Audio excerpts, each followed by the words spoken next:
हमेशा परेशान रहता। अपने बच्चों के लिए कुछ ना कर पाना जादूगर के लिए भी मुश्किल था।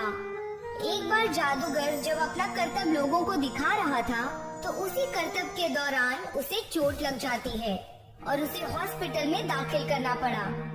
डॉक्टर ने कहा कि उन्हें बेड रेस्ट की जरूरत है।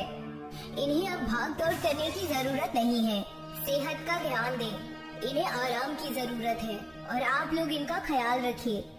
ठीक है डॉक्टर साहब, जैसा आप कहें।